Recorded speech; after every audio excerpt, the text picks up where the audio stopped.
gentlemen, and this, I think, will appeal. We opened our show the other day, and now again with what you call what is of the moment. I tell you all the time that I deal in nostalgia, but I dabble greatly in what is of the moment, and the rock adherents out there, the rock addicts, would love to be reminded that in such magazines as Metal Mania, that one of the facts of life is that a young man named King Diamond has sold so far, and he's from Denmark, 150,000 albums, LPs, cassettes. He's a man with a very royal-sounding name, Keith, and that his name is King Diamond. And King, can I shake your hand and say that it's hello. It's a pleasure. And so let me ask you first of all, your main market, I think, is in America, not even in Denmark, based on a few of my friends here who know your stuff, right? America is our main market, and then Germany, Holland, Belgium. Right. But Denmark is so tiny, we don't actually have a heavy metal scene there. Nothing like that, huh? No. Could I ask you, when you were born, what name was on your birth certificate? Was it King Diamond on the birth certificate? Yeah. You serious? Yeah. You believe that, Keith? No. You don't? What do you say, Ed? Could be. Ed is a policeman from Irvington, New Jersey. He's the rapping policeman. He's going to make an album soon, too. So this is King Diamond. So would you, if I went to Denmark, would you show me around? Sure, anytime. Where would you take? Where would you take Keith? We'll get around to music, and where would you take Keith and Ed and me if we went? Copenhagen. Through Copenhagen, right? So well, you would have to see the Little Mermaid. Right. You have to see Tivoli. Tivoli Gardens. That's an If you go over, amusement. you might be King Joe, too. How about a performance of Hamlet? You could watch that at Kronborg, yeah, the old castle. Right. Was he was the Prince of Denmark? He was the Prince of Denmark, yeah. And you're the king. You're the king of Denmark. Yeah, so he was not as much as me. May we ask you when you first became exposed? A man who sold 150,000 albums quietly, at low key, you know, low profile. When did you, in your hometown or your home country, become first aware of and then a fan of rock and roll, King Diamond? I guess it was in '69 when I heard the first real raw guitar on an album. That's when I got really interested in the music business. But at that time I was playing soccer on top level in Denmark.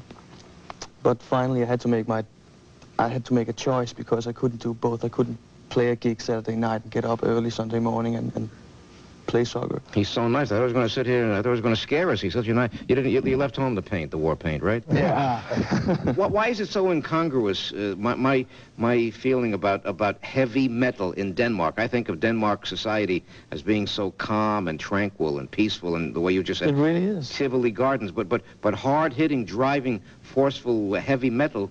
It's the only way to get out of our aggressions. Really? Yeah.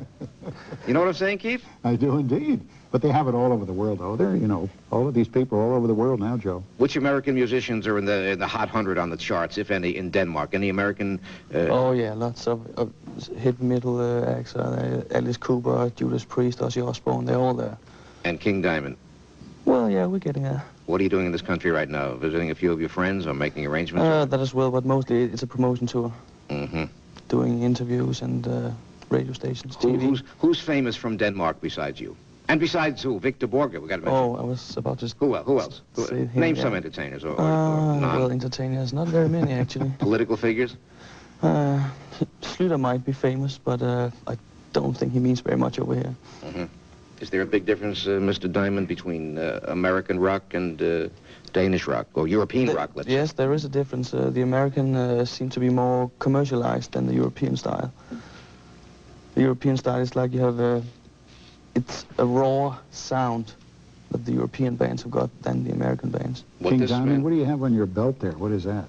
That is empty ammunition. Empty ammunition? Yeah. Oh. Joe, I think he's misappropriated a few of my bullets. I've got a flight to Florida later on to Oh, I see. get rid of all those cockroaches. Between your ammunition and the fact that you're sitting alongside of the Irvington policeman who's known as the rapping cop, we're secure, right? Yeah. Now, King Diamond's concept is so interesting, but it's so what's the word? Contradictory. Heavy metal rock music with classical influences for discriminating audiences. It sounds impossible to me, but how do you make that happen? It's horror. You break it down. The show, yeah. The lyrics on the new album is one concept horror story from the beginning to the end. You know, it's never been done before in that way. And our show is very, very, there's a lot of things going on, and we really try to scare the audience. How many in your group? We're 5 people in the group. We got 2 guitarists, a drummer, a Let me bass player, do and then a I sing. little bit of one of this man's records. I can only tell you that everybody says to me, Joe, you got to meet King Diamond. He's got a retinue there of beautifully dressed people, and I'm sure that they're well paid from your royalties, right? Oh, yes. You're supporting a lot of people, you know that? I know that. A little bit of King Diamond and the new release, or the current release, and it goes like this, and I'll say it again, a big, big seller, this time without his makeup. I'm not going to scare anybody, just a touch of King Diamond.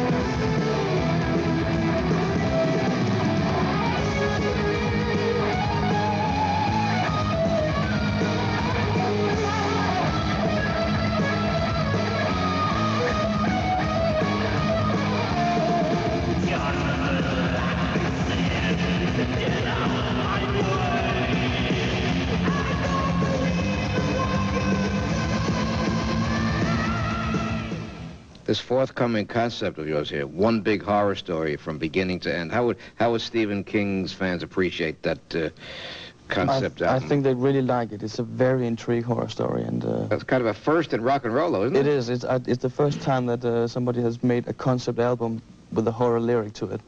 This man seems to be more athletic, Keith, than any athlete. to be, doesn't he? Based on his wild gyrations, he's more than any athlete. With what he goes through. How do you maintain that energy level? How do you keep it going like that, King, when you do those tours, those concerts, huh?